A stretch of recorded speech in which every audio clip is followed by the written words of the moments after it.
Muli magandang umaga po sa lahat. Welcome to our third day. No? 6 to go. No? Napakabilis ng panahon sa ating paghahanda. Baka narinig niyo na itong kwento. Ikukwento ko lang ulit. No, ako'y bagong pare sa aking unang assignment, no, sa Pasay. May isang nanay na lumapit sa akin. Sabi niya, Father, baka gusto niyong ampunin yung anak ko. Diba? Mahilig ako sa bata eh. You know? Sabi niya, baka gusto niyong ampunin yung anak ko. Diba? Eh hindi kami pwede mag-ampun eh. Alam niyo bakit? Chichismis yan. Naku, hindi naman niyang, di ba? Hindi naman niyang ampun eh, di ba? Kaya chismis yun. Tsaka, mawawala yung focus, no? Kaya, hindi kami pwedeng mag-ampon ng anak, no? Ng bata. Anyway, sa kakakulit niya, sa tanong ng tanong, sabi ko, sige, kukunin ko na lang. Tapos ibibigay ko sa kapatid ko, no, para palakihin, di ba? Siguro parang ganyan na lang sa kakulitan, ano? Di okay na, no? Tapos nung pagka-okay ko, sabi niya, Father, kailan kami lilipat? Sabi ko, kami? Kasama ka? Package deal pala. Hindi lang yung bata, may kasamang nanay, di ba? At sabi ko, hindi pwede, di ba? Sabi ko, hindi niya nausapan, di ba? Si Jose, parang ganyan ang nangyari sa Ebanghelyo, di ba? Ipapakasal siya kay Maria, pero bago magpakasal, naku, nagdadalang tao na pala, di ba? Pero, nagpakita nga sa kanyang anghel sa panaginip at sinabi, tuluyan niya pakasalan si Maria. Ako hindi ko naman pinakinggan yung mensahe ng anghel, no? Sinabi ko, kung may nagsalitang anghel, no?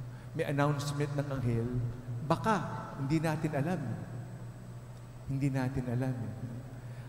Katulad ng binanggit ko sa inyo kanina, ngayon yung anghel kay Jose, bukas yung anghel magsasalita kay Zacarias, yung ama ni San Jose.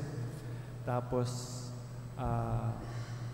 ni St. John the Baptist, rather si Juan Bautista, si Zacarias bukas, tapos ang announcement ng angel kay Maria.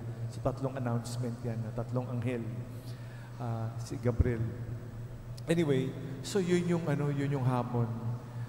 Kinakausap tayo sa maraming pamamaraan, pati sa panaginip. Naniniwala pa tayo sa panaginip, pinakausap tayo ng Diyos? Sa lahat ng pagkakataon, ginagamit sa lahat. Ngayon, habang naglalakad, no? Habang naliligo, lahat ng pagkakataon, pwede tayong pasukan ng mensahe ng Panginoon. Pwede magpakita ang anghel at pwede sana pakinggan natin yung iba-ibang mga announcement sa atin. Pakinggan natin. Ulitin ko yung sinabi ko kahapon, kukwento ko lang ulit sa inyo, at uulitin ko lang ngayon, pero dadagdagan ko. Kahapon, kinuwento ko, kasi hindi naman ako yung 4 a.m. kahapon, no? Tinanong ko, sino gusto maging santo? Pakitaas ang kamay. Sino gusto maging santo? Sige. Ay, pakita. Sige. Tingnan natin. Sabi ni St. Francis of Assisi, ang pinaka malupit na pwede mangyari sa tao, yung ayaw maging santo. The worst thing that can happen is to desire not to become a saint. Lahat tayo tinatawag maging santo Lahat tayo. Paano magiging santo? Yabang-yabang naman ito. Kasi papaliwanag ko, ano ba ibig sabihin ng santo? Ang santo ay isang tao nagmamahal sa Diyos. Amen? Maliwanag ba? Ano ang santo? Isang tao nagmamahal sa Diyos. So, kung nagmamahal ka sa Diyos, pwede tayo maging santo. Kung hindi ka nagmamahal ng Diyos, nasa mahaling relihiyon tayo.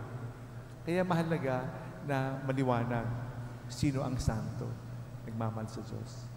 Pero ito yung tanong, Kumbinsido ba tayo na minamahal ako ng Diyos? Minamahal ba ako ng Diyos?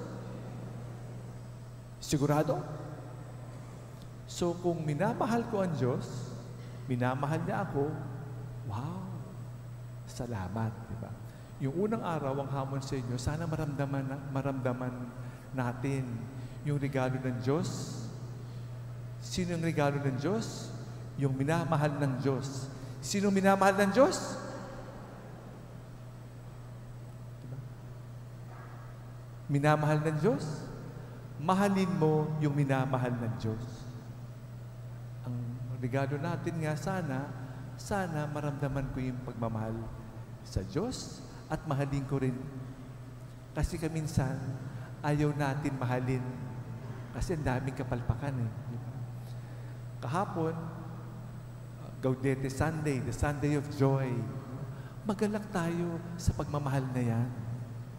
Let us celebrate that. Pasalamatan natin yung pagmamahal ng Diyos. Hindi ko maramdaman eh. Hindi ko maramdaman yung pagmamahal ng Diyos eh. Bakit ganyan? Hindi ko mapasalamatan yung pagmamahal ng Diyos. Bakit ganyan?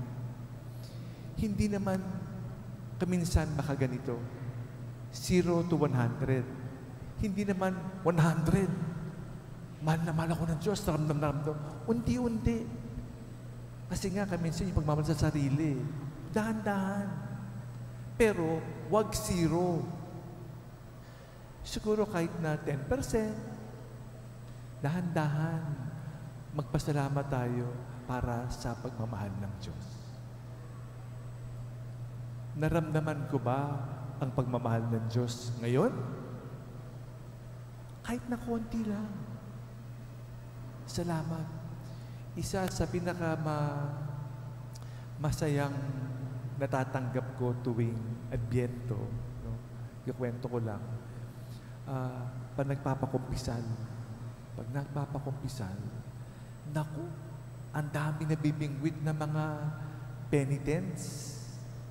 Yung hinungkumpisal ko, nung grade school pa ako, di ba? Yung unang kumpisal, ngayon na lang ulit, di ba? Yung huling kumpisal ko, ilang dekada na nakalipas. Parang naku, nakakataba ng puso. May nagbalik loob pagkatapos ng mahabang panahon. At yun ang isa sa pinakamalaking pinapasalamatan ko, no? Pag nagpapakumpisal. No? Sa lahat ng bagay, iba-iba, maliliit na bagay. Pero unti-unti, dahan-dahan, hanggang lumaki at maramdaman natin yung pagmamahal na yan. Ngayon, tanong ko ulit sa inyo, sinong gusto maging santo? Natagdagan na. Pero ganyan, kanina ganyan, ngayon, ganyan.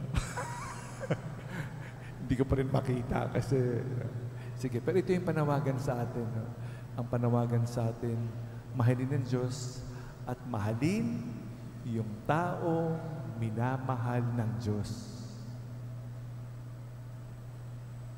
Yan ang Pasko. Yan ang galak. Tunay na kagalakan, hindi mapapantay ng anuman.